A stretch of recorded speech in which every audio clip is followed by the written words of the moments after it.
Bonjour, je m'appelle Marc Delbé, je suis chercheur en économie de la santé à la London School of Hygiene and Tropical Medicine.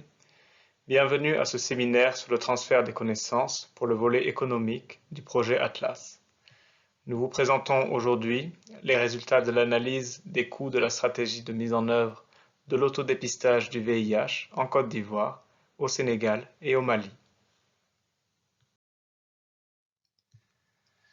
L'autodépistage du VIH a été introduit en Afrique de l'Ouest avec le projet Atlas, en Côte d'Ivoire, au Sénégal et au Mali.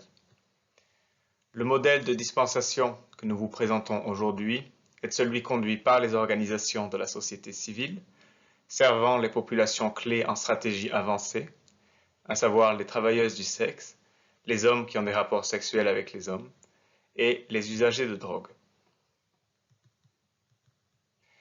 L'approche intégrée du projet Atlas se caractérise par une mise en œuvre progressive entre 2018 et 2020. Cette mise en œuvre est coordonnée par l'organisation partenaire internationale Soltis et identifie trois phases. Une phase de développement qui vise à identifier les modèles de dispensation pérennes utilisant les programmes existants, conduisant de la sensibilisation des acteurs clés et création de partenariats avec les organisations de la société civile, suivie par une phase de démarrage avec l'adaptation du matériel d'information, l'élaboration des manuels de formation et la formation des agents dispensateurs, et enfin une phase de mise en œuvre précoce avec la dispensation des kits d'autodépistage du VIH.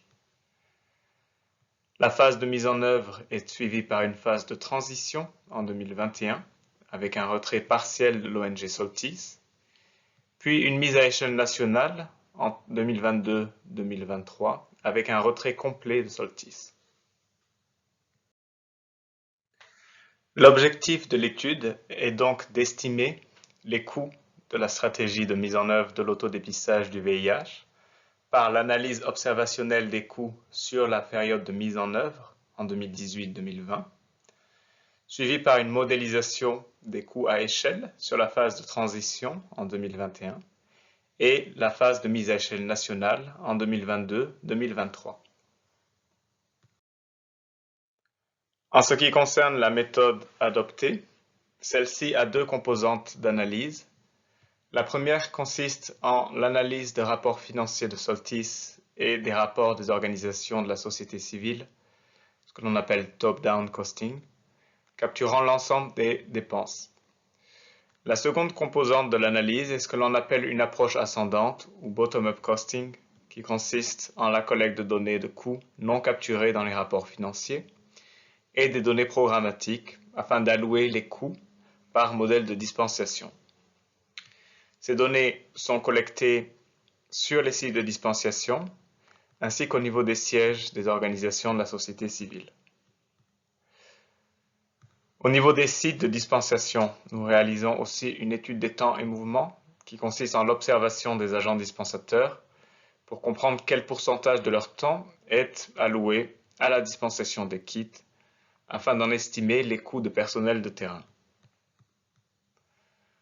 En plus de cette analyse de coûts, nous mettons en place un modèle économique qui consiste à estimer les montants de ces coûts en phase de transition et de mise à échelle nationale, en identifiant certains coûts fixes et certains coûts variants avec la mise à échelle. Les coûts observés étaient regroupés selon les classifications suivantes. En rouge, le coût des kits d'autodépistage. En bleu, au niveau terrain, les coûts de personnel des sièges des organisations de la société civile et les coûts des agents de terrain.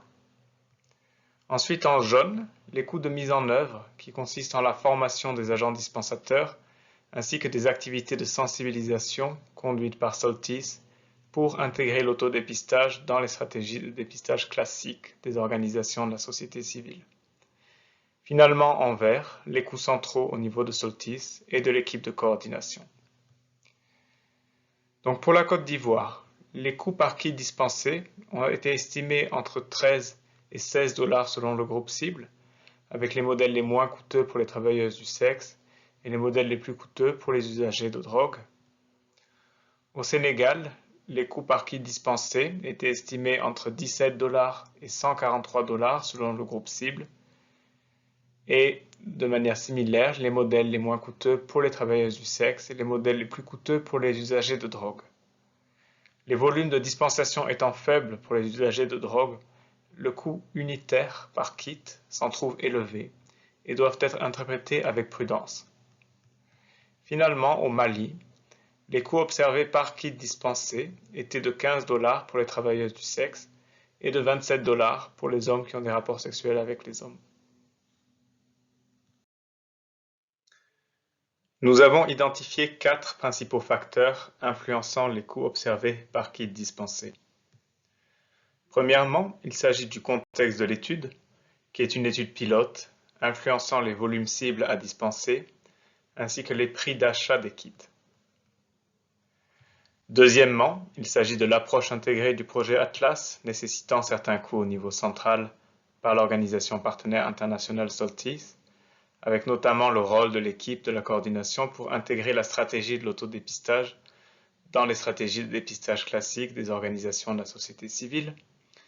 Il s'agit aussi des effets de cette approche intégrée sur la durée des phases préparatives, c'est-à-dire les phases de développement durant environ 11 mois et de démarrage entre 3 et 6 mois selon les pays. Par ailleurs, cette approche intégrée nécessite aussi l'implication des personnels au niveau des sièges des organisations de la société civile et génère elle aussi des coûts. Troisièmement, il s'agit des populations cibles atteintes. En effet, les populations visées par l'autodépistage les plus importantes en nombre sont les travailleuses du sexe, suivies par les hommes qui ont des rapports sexuels avec des hommes, et enfin suivies par les usagers de drogue. Ces populations étant restreintes en nombre, nous avons donc une demande relativement faible. En lien avec la taille des populations cibles est la taille des organisations de la société civile, fonctionnant à petite échelle avec un nombre restreint d'agents. Quatrièmement, certains facteurs environnementaux ont eu un impact sur les volumes dispensés. Des épisodes de violence contre les hommes qui ont des rapports sexuels avec des hommes ont rendu certains services d'approvisionnement intermittents au Sénégal et au Mali. Les équipes de terrain ont parfois dû faire face à certaines contraintes sécuritaires en Côte d'Ivoire et au Mali. Enfin, la pandémie Covid-19 a elle aussi entraîné un ralentissement et parfois un arrêt des activités de dispensation. Ainsi, le contexte dans lequel notre étude observationnelle a été réalisée a présenté certaines caractéristiques qui ont influencé l'estimation de ces coûts. Certains de ces facteurs sont susceptibles d'évoluer lors de la phase de transition et de mise à échelle de l'autodépistage. L'objectif de notre analyse des coûts à échelle vise à informer l'estimation de ces coûts en phase de transition et de mise à échelle, en prenant en compte certains de ces facteurs pour informer les programmes stratégiques nationaux.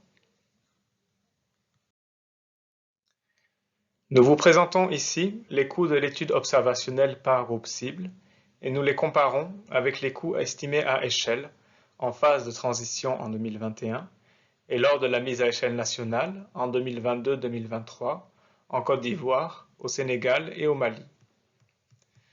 Tout d'abord, nous précisons que les volumes des kits à dispenser augmentent depuis la phase observationnelle vers la mise à échelle nationale. Les prix des kits d'autodépistage ne changent pas au cours de temps. Finalement, le programme Atlas et Soltis ne sont présents que dans la phase observationnelle et phase de transition en 2021, mais pas dans la phase de mise à échelle en 2022-2023. L'estimation des coûts à échelle reprend les mêmes catégories que lors de la phase observationnelle, c'est-à-dire en rouge les prix d'achat des kits d'autodépistage, en bleu les coûts de terrain, en jaune les coûts de mise en œuvre et en vert les coûts centraux. On estime que la proportion des coûts change avec la mise à échelle. En effet, les coûts de la phase de mise en œuvre diminuent en proportion ainsi que les coûts centraux. Les coûts les plus importants sont donc liés aux activités de terrain, notamment les coûts de personnel au niveau des sièges, des organisations de la société civile et les agents dispensateurs sur le terrain, ainsi que les coûts de kits qui augmentent en proportion, ce qui est logique puisque le nombre de kits à distribuer est plus important que lors de l'étude observationnelle. Pour la Côte d'Ivoire, le coût unitaire par kit d'autodépistage dispensé diminue de 13 $ à 8 $ en 2023 pour les travailleuses du sexe, de 15 $ à 9 $ pour les hommes qui ont des rapports sexuels avec les hommes, et de 16 $ à 13 $ pour les usagers de drogue. Au Sénégal, le coût unitaire par kit dispensé diminue de 17 $ à 12 $ en 2023 pour les travailleuses du sexe, de 27 $ à 22 $ pour les hommes qui ont des rapports sexuels avec les hommes, et de 143 $ à 48 $ pour les usagers de drogue. Finalement, au Mali, le coût unitaire par kit dispensé diminue de 15 $ à 9 $ pour les travailleuses du sexe et de 27 $ à 16 $ pour les hommes qui ont des rapports sexuels avec les hommes.